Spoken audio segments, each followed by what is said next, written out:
오늘은 대강절 세 번째 주일이죠.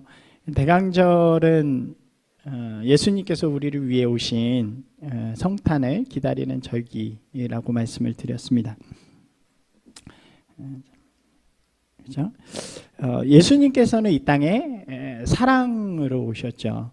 하나님의 사랑을 받은 자로 이 땅에 그 사랑을 전하기 위해서 사랑이라는 이름을 가지고 이 땅에 오셨습니다.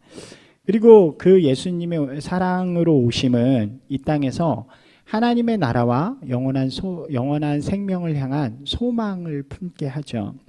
그 사랑을 바라보는 자들은 모두 구원과 영생에 대한 소망을 가지고 살아가게 되는 것입니다. 그리고 그것을 믿음으로 고백하며 나아갈 때 우리는 성도, 즉 하나님의 백성이 된다고 할 수 있겠죠. 그렇기 때문에 예수님께서 이 땅에 오시는 것은 믿음, 소망, 사랑이 되어지는 것입니다. 그래서 우리 기독교 안에서 가장 중요한 단어를 꼽으라 그러면 바로 뭐예요? 믿음과 소망과 사랑이 되는 거죠.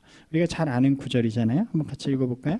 그런즉 믿음, 소망, 사랑 이 세 가지는 항상 있을 것인데 그 중에 제일은 사랑이라. 그렇죠. 이 단어가 중요하기 때문에 우리는 이렇게 고백할 수 있는 것입니다. 예수님은 사랑으로 우리에게 오셨습니다. 우리는 주님의 사랑 안에서 소망을 바라봅니다. 우리는 믿음으로 주님의 사랑을 고백합니다. 이것이 세 개가 다른 말이 아니고요. 하나로 연결되어지는 믿음과 소망과 사랑. 그 중에 제일 가장 먼저는 사랑으로 오신 예수님이시고 그 예수님으로 말미암아 우리는 죽음으로부터 영생의 소망을 품고 살아가는 사람이 되어지는 것이고 그것을 우리는 어떻게 해요? 믿음으로 고백하며 우리의 삶 속에서 살아가는 것입니다. 이것이 바로 대강절을 보내는 마음이고 우리의 신앙의 모습이라고 할 수 있는 것이죠. 지난주에 우리가 사랑에 대해서 말씀을 나누었고요. 오늘은 소망에 대해서 이야기를 좀 나누려고 합니다. 우리가 신앙생활을 하다 보면 신앙이라는 것을 보험처럼 여기는 그런 사람들이 있는 것을 볼 수 있습니다. 보험이라는 것이 무엇인가요? 그런 거죠. 알 수 없는 미래에 대해서 우리가 안전장치를 해놓는 것이 보험이잖아요. 그래서 자신이 일어날지 혹은 일어나지 않을지는 정확하게 알지 못하지만 혹여 그런 일이 일어나더라도 나에게 크게 문제가 없게 하기 위해서 보험을 들어놓게 되어지는 거죠. 미래에 병이 날 수 있으니까 혹은 사고가 날 수 있으니까 그때를 대비하는 것입니다. 그런데 이 신앙이라는 것을 마치 보험처럼 그렇게 여기는 사람들이 있다는 거죠. 죽음 이후에 내세라는 것이 있을 수 있으니까, 그죠? 있는지 안 있는지 정확히 알 수는 없지만 있을 수 있으니까 그 죽어서 그 내세 속에서도 내가 좋은 곳을 가기 위해서 미리 보험을 들어놓는. 그래서 난 죽어서 천국 갈 거야 라고는 생각으로 교회를 다니는, 그죠? 지금도 그렇게 나쁜 삶은 아니지만 죽어서도 나쁜 삶보단 좋은 삶을 계속 영위하고 싶은 것, 그런 것 때문에 신앙생활을 하는 그런 사람들이 있다는 것입니다. 이런 신앙은 위기가 찾아올 때가 있죠.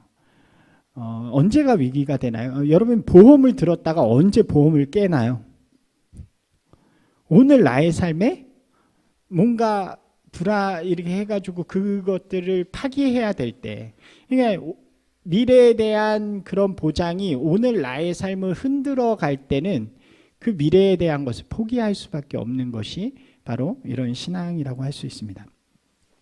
복음서에 보면요, 이런 신앙의 모습을 가진 한 청년의 모습이 등장합니다.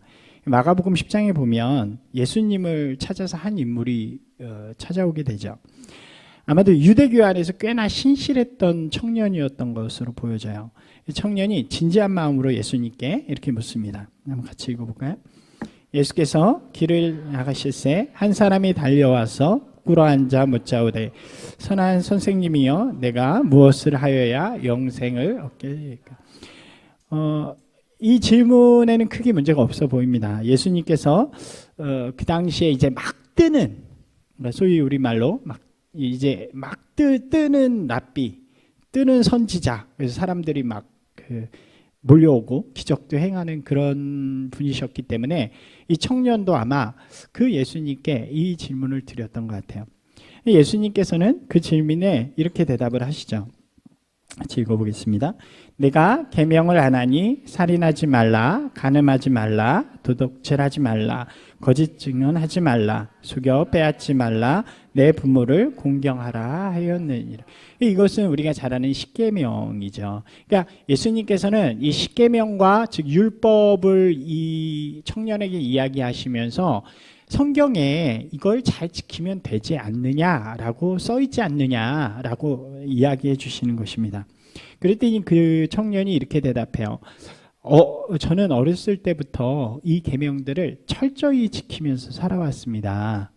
그러고 나서 그 이야기의 이 대답의 말은 뭐냐면, 그러면 제가 영생할 자격이 있나요? 이렇게 하는 거죠. 그러니까 이 청년은 그런 삶을 살아왔지만, 그리고 지금도 너무 행복하고, 뒤에 보면 이 청년이 굉장히 부자였다고 돼 있죠.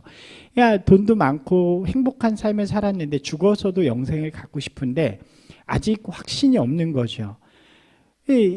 이미 그들이 가지고 있는 율법에서 이렇게 살면 된다고 해가지고 철저하게 그렇게 살았습니다. 그런데도 확신이 없기 때문에 지금 막 뜨고 있는 선지자, 혹시 메시아일지도 모른다고 여겨지는 그 예수님을 찾아와서 확증을 받고 싶은 거죠. 그럼 저에게 확증해 주실 수 있나요? 제가 천국 간다는 것을, 제가 영생한다는 것을. 예수님께서 그 마음의 깊이를 보시고 이렇게 말씀해 주세요. 그러냐 하고 읽어보실까요? 내게 아직도 한 가지 부족한 것이 있으니 가서 내게 있는 것을 다 팔아 가난한 자들에게 나누어 주라. 그리고 와서 나를 따르라. 이렇게 말씀하세요. 그러니까 성경은 그 다음에 어떻게 되어 있냐면, 이 말을 듣고 그 청년이 슬픈 기색을 띠고 근심하며 떠나갔더라. 이렇게 되어 있습니다. 그리고 그 다음에 그 이유를 그 청년이 재물이 많았기 때문에 라고 설명합니다. 아직 그에게는 예수님을 따르려는 순종의 마음이 준비되어 있지 않은 거죠. 그는 그럴 마음이 없었어요. 그가 원하는 건 뭐예요? 죽어서 영생을 하는 것, 천국에 가는 것이었습니다. 그런데 자기가 원하는 그것을 위해서 지금 자기가 누리고 있는 걸 포기하고 나를 따르라는 예수님의 말씀은 그에게 굉장히 좌절이 되었던 거죠. 왜 그렇습니까? 자기가 누리고 있는 현재의 모든 것을 포기할 준비가 되어 있지 않았기 때문이죠. 그가 원한 것은 오늘 내가 나에 있는 것을 포기하고 예수님을 따르는 것이 아니라 영생의 보장을 얻기 위한 것이었기 때문입니다. 너는 죽어서 천국 갈 수 있다는 보장을 해주기를 원했는데 그렇지 않으니까 그는 낙심하면서 떠나갔다는 거죠. 이 청년의 드러난 문제점은 겉으로 보기엔 예수님보다 재물을 더 사랑한 것이라고 표현할 수 있을 것 같아요. 그러나 그 자세한 것을 들여다보면 그보다 근본적인 문제가 있다는 거죠.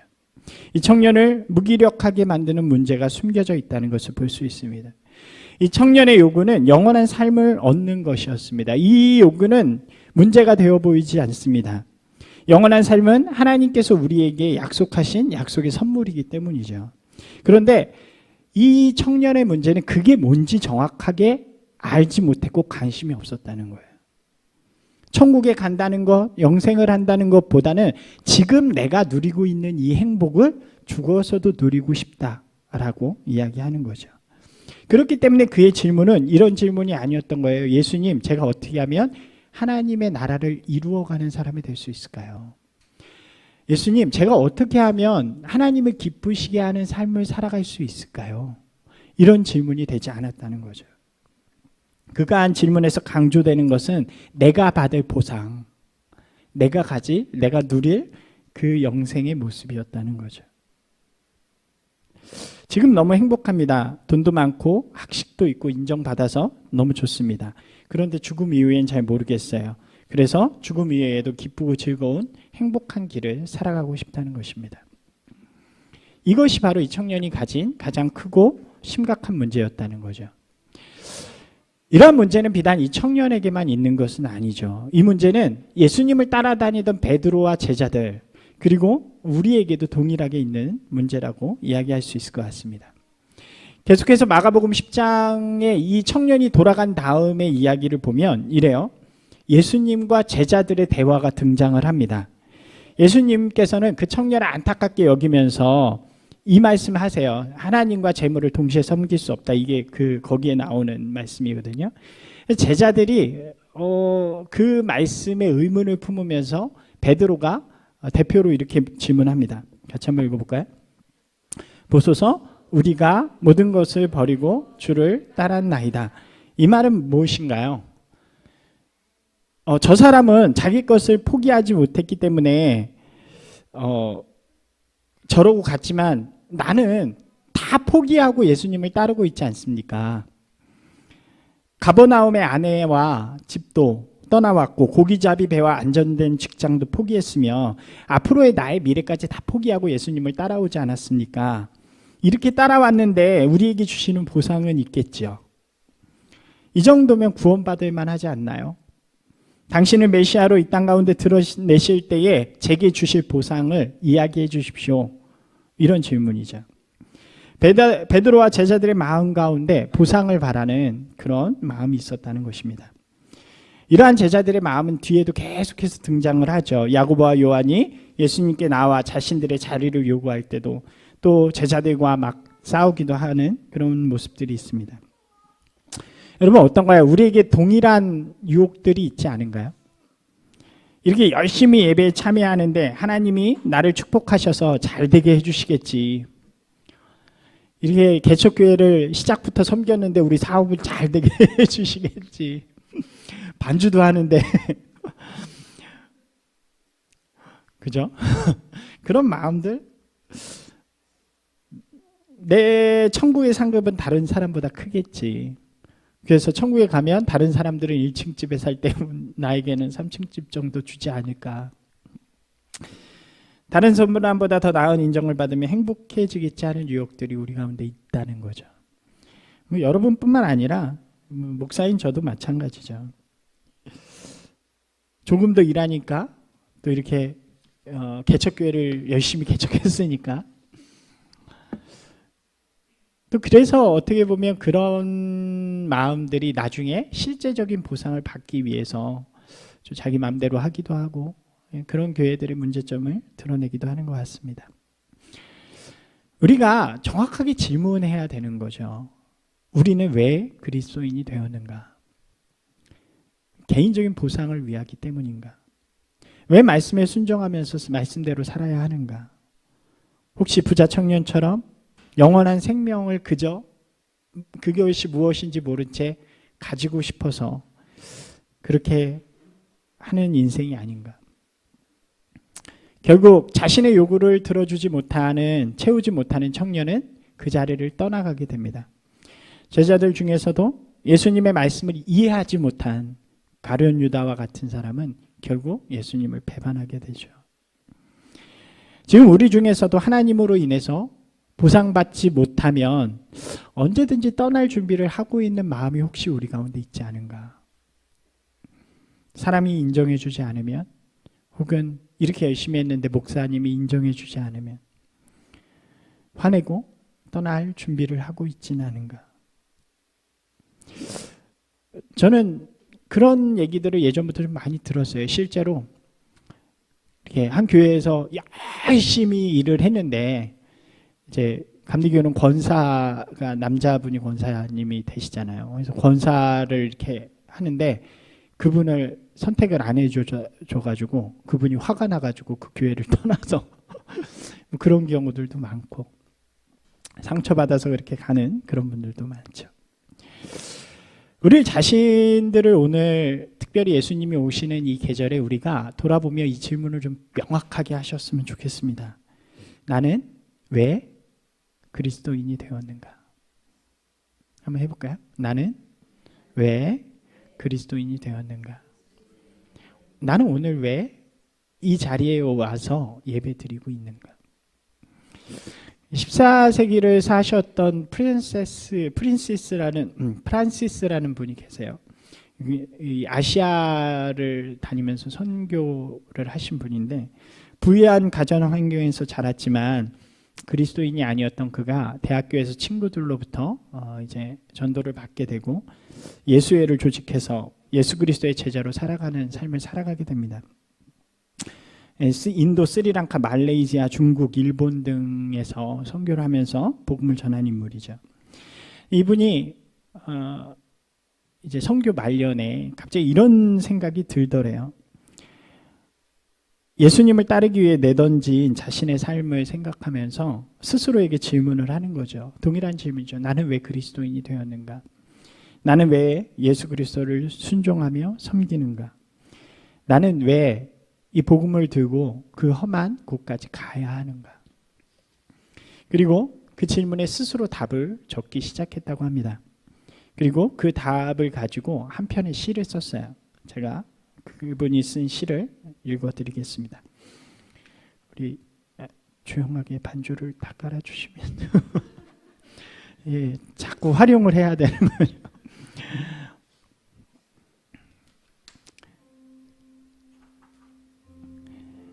나의 하나님, 당신을 사랑합니다. 천국을 바라서가 아닙니다. 주님을 사랑하는 사람이 영원히 죽지 않기 위해서도 아닙니다. 오 나의 예수여, 당신께서는 십자가 위에서 저를 안아주셨으며 저를 위해서 목과 창 그리고 숱한 치욕을 참고 견디셨습니다.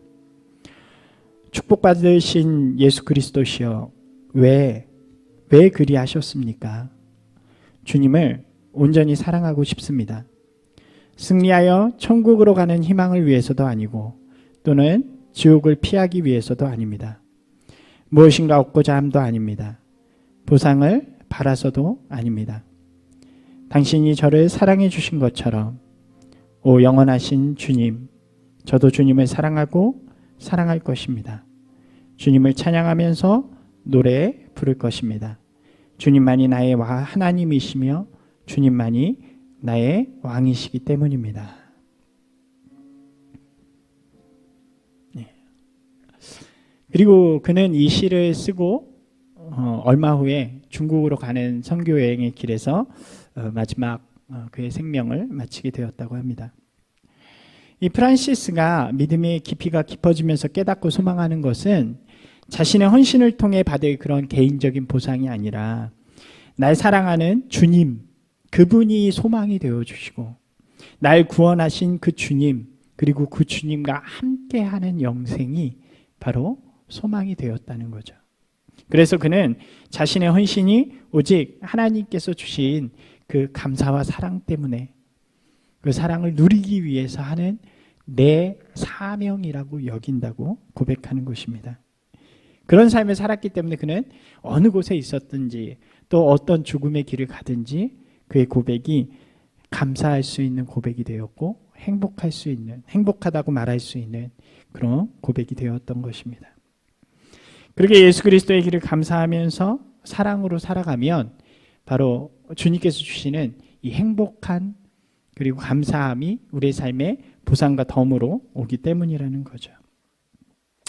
제가 너무 좋아하는 말씀이 있어요. 아마 성경에서 제일 좋아하는 말씀을 꼽으라 그러면 이걸 것 같은데 한번 같이 읽어볼까요? 주께서 생명의 길을 내게 보이시리니 주의 앞에는 충만한 기쁨이 있고 주의 오른쪽에는 영원한 즐거움이 있나이다. 우리의 삶이 주님께서 보이신 그 길을 가는 것이 우리의 목적이 되고 소망이 되면 그 길을 가는 동안 하나님께서는 우리의 삶에 기쁨과 영원한 즐거움이 되어주신다는 거죠. 그냥 그 길에 있다는 거예요. 그러니까 우리는 행복과 기쁨을 찾아가잖아요. 그런데 성경은 그것은 찾는 것이 아니라 그것을 이미 주신 것이라고 말씀해 주십니다. 베드로도요. 오늘 말씀 속에서는 그의 믿음이 보상을 바라는 믿음이었지만 그의 믿음이 이제 자라나잖아요. 그리고 동일한 믿음과 고백을 하는 것을 보게 됩니다. 그리고 이 질문으로부터 35년 후에 이 로마로 예수님을 전하기 위해서 이렇게 들어가서 순교할 때에 베드로는 분명히 다른 기준을 가진 사람이 되었죠. 말년에 이른 베드로의 소망은 개인적인 보상이 아니라 자신을 사랑하고 또 죽으신 주님에 대한 깊은 사랑이었다라고 고백하는 것입니다. 우리의 모습이 동일하기를 소망합니다. 구원을 얻으려는 단순한 소망으로부터 벗어나서 주님의 그 사랑을 바라보는, 그리고 소망하는 온전한 크리스천이 되기를 주님의 이름으로 축원합니다. 예수 그리스도를 나의 행복의 통로로 삼는 사람은 결코 행복해질 수 없습니다. 많은 사람들이 왜 교회를 떠나가나요? 내 행복을 위해 교회를 찾았지만 거기에서 행복의 기준을 찾지 못해. 내 행복의 기준하고 맞지 않기 때문이죠. 실제로 제가 예전 교회에 있을 때 어떤 이제 설교를 했어요. 그 설교 뒤에 이제 예배가 끝나고 한 분이 저를 찾아오시더니 면담을 좀 요청하시더라고요. 그러더니 이야기를 하시는 거예요. 자신이 교회를 다녔지만 자신의 기도에 응답하여 주시지 않고 자신은 여전히 불행 가운데 있다는 거죠. 그러면서 하나님은 과연 어떤 분이시냐, 이렇게 하나님은 우리에게 불행을 주시는 분이냐라고 질문하는 것입니다.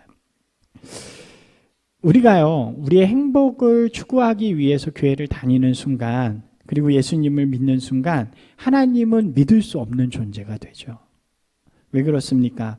우리 주변에는 늘 고난과 어려움이 있는데 교회를 행복하기 위해 나왔는데 여전히 그 고난과 어려움은 있죠. 어쩔 땐 더하기도 하죠. 그러면 하나님이 안 계신 곳이 될 수밖에 없는 것입니다. 하나님을 찾아서 그 고난과 어려움을 없애주실 하나님을 찾아왔는데 그 고난과 어려움이 여전히 우리 가운데 있기 때문이죠. 여러분, 신앙은요, 성경을 보면 우리에게 있는 고난과 어려움을 없애주는 것이 아니라 오히려 그것들과 맞서서 이겨낼 수 있도록 하는 능력입니다. 우리가 하나님의 뜻을 붙들고 주님이 주시는 담대함과 용기 있게 살아갈 수 있도록 하시는 능력이 바로 믿음의 능력이라는 거죠. 그것이 신앙입니다.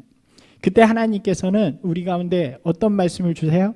이미 세상을 이기었다라고 하시는 예수님의 말씀을 우리 가운데 주시는 것입니다.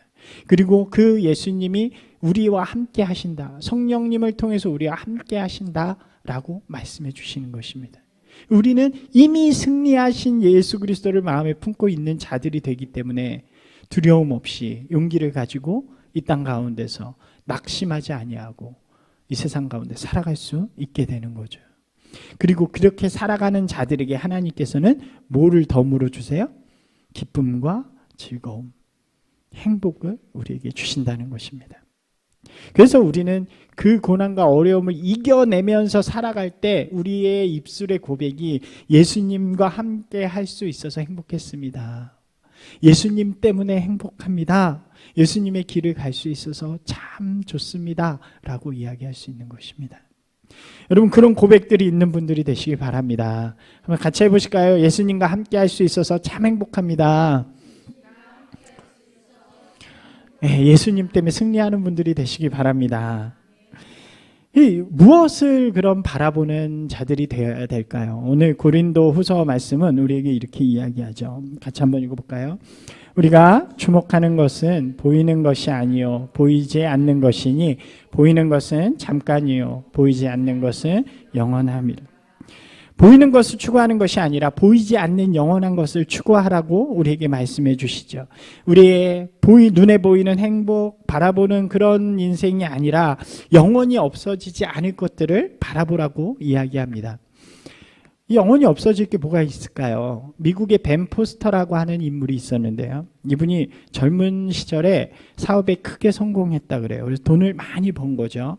그리고 어떻게 보면 세상적으로 보면 굉장히 행복한 그런 인생을 살게 됩니다. 좋은 차, 좋은 집, 좋은 것을 누리면서 사는 인생이 되어지는데 그가 40대 후반이 되었을 때 자신 주변에 있는 사람들의 죽음을 경험하게 되었다 그래요. 가족이 좀 떠나기도 하고 친구가 죽기도 하고, 그리고 영원히 함께 할 것만 같았던 이런 동료들, 자기랑 같이 회사들을 만들고 이런 사람들이 자기를 배신하고 떠나서 다른 회사를 만들기도 하고, 이런 모습들을 보면서 아, 이런 것들이 영원히 나를 지켜주지 못하는구나.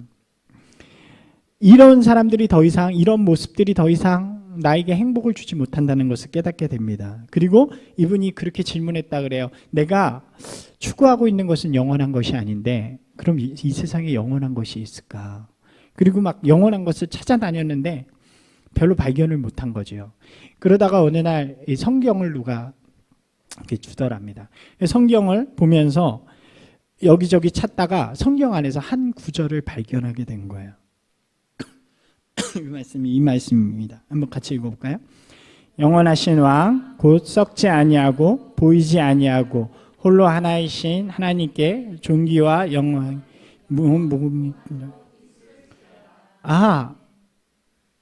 이 세상에 영원한 것이 없는데 하나님께서는 영원하시구나 라는 것을 이 책 속에서 성경에서 발견하고 계속해서 성경을 연구하기 시작했다 그래요.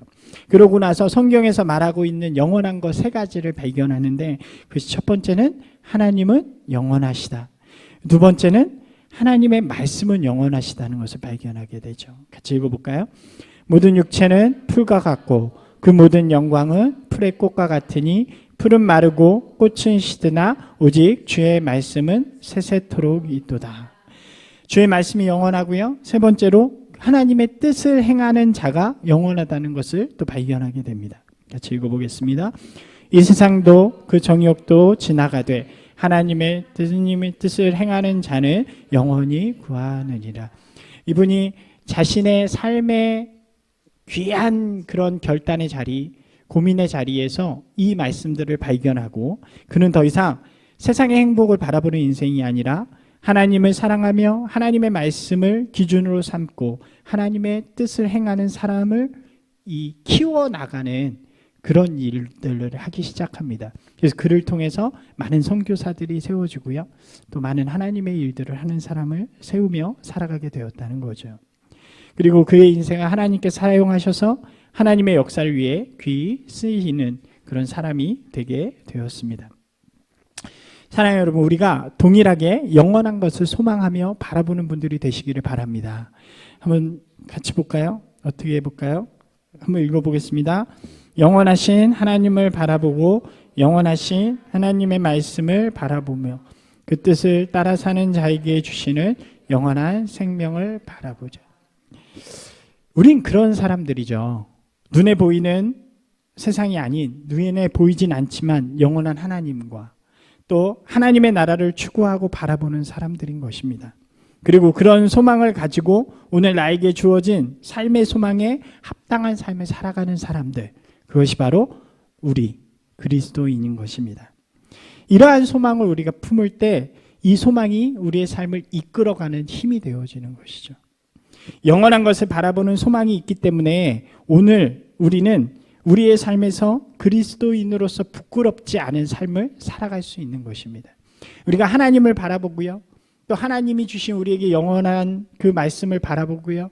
또 그 말씀대로 따라가는 우리에게 주실 영원한 생명, 그것을 바라볼 때 오늘 그 소망이 미래의 소망이지만 미래에만 영향을 일으키는 것이 아니라 오늘 나의 삶 속에 내가 부끄럽지 않은 그리스도인으로 살아가도록 만들어준다는 것입니다. 이것이 바로 소망이 우리를 부끄럽게 하지 않는 능력이라는 거예요. 오늘 말씀이었죠. 로마서 5장 5절 말씀이었잖아요. 소망이 있는 사람은요, 그리스도인으로 부끄럽지 않은 삶을 살아갈 수 있는 것입니다. 볼까요? 소망이 없는 사람은요, 오늘이 중요하기 때문에 오늘을 위해서 우리 가치를 포기할 수 있는 거죠. 영생의 소망이 없는 사람은요, 오늘이 중요하기 때문에 오늘의 고난과 어려움에 좌절할 수밖에 없는 것이고 낭망할 수밖에 없는 것입니다. 그러나 소망을 품은 사람은요, 그 소망이 있기 때문에 오늘 좌절하지 않는 거예요. 그 소망이 있기 때문에 오늘 어려움과 고난이 있어도 그거에 굴복하지 않는 것입니다. 왜요? 우리에겐 그보다 더 크고 위대하시고 영원하신 하나님이 계시기 때문에. 소망이 없는 사람은요, 오늘이 중요하니까 오늘 나의 것을 가지기 위해서 가치를 포기하는 거예요. 소망이 없는 사람은 오늘 나의 것이 너무 중요하기 때문에 그것을 해치려는 것에 두려워하면서 살아갈 수밖에 없는 것입니다. 그러나 소망을 품고 살아가는 사람은요, 오늘을 두려워하지 않아요. 왜요? 우리에겐 영원한 하나님의 나라가 있기 때문이죠. 그래서 그 소망 때문에 정의로울 수 있고요. 그 소망 때문에 사랑할 수 있고요. 그 소망 때문에 가치를 추구할 수 있고요. 그 소망 때문에 그리스도인답게 살아갈 수 있는 것입니다. 이것이 바로 그리스도인이 살아가는 시대 정신이 되는 거예요. 그런 것들을 많이 봐요. 요즘에 이 옛날의 민주화 항쟁이나 이런 것에 대한 그런 영화들이 많이 나오잖아요. 그런 것들을 보면서 그런 마음을 느끼는 거죠. 이 사람들은 어떤 마음을 가졌길래 그 죽음을 두려워하지 않냐고 그때 투쟁할 수 있었을까? 그들이 바라본 것은 바로 소망이죠. 우리나라가 더 좋아질 수 있을 거야. 우리나라가 더 아름다워질 수 있을 거야. 그 소망을 품고 있기 때문에 그 자리에서 그들은 두려워하지 아니하고 부끄럽지 않은 삶을 살았다는 것입니다. 우리도 동일하죠. 우리에게 이 영생의 소망, 하나님을 바라보는 소망, 또 하나님의 말씀을 바라보는 소망이 있을 때 우리는 오늘 우리의 삶 속에서 그 소망이 우리를 부끄럽지 않게 만들어가는 줄로 믿습니다. 저는요, 나치 시대를 살아간 목회자 보네퍼의 마지막 말을 항상 기억하면서 살아가려고 노력합니다. 당시에 많은 목회자들이 이 독일 나치에 굴복을 해요. 그래서 다 나치 편에 서서 이 정권을 옹호하는 이 교회가 되어집니다. 근데 보네퍼 목사님만 그에 대항해서 진정한 복음, 진정한 정의, 진정한 가치를 외치죠. 그러나 그는 결국 잡혀 들어가게 되고 반역죄로 교수형을 당하게 됩니다. 마지막 그의 순서가 돌아오기 전에 그는 감방에 있던 동지들과 함께 마지막 예배를 드리면서 슬퍼하고 그를 안타까워하는 이들에게 이렇게 말했다 그래요.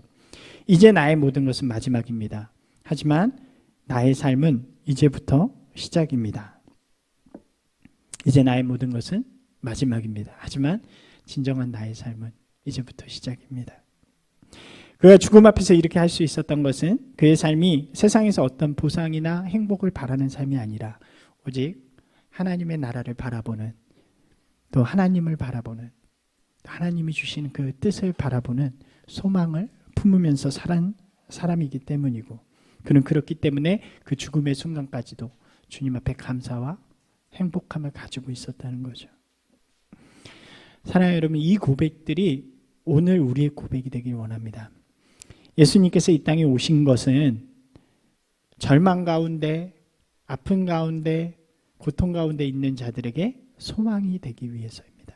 그리고 그들이 예수님을 바라보는 그 순간 그 소망이 그들의 마음 가운데 찾아와서 그들의 지금의 삶을 변화시키는 놀라운 역사가 일어난 것입니다.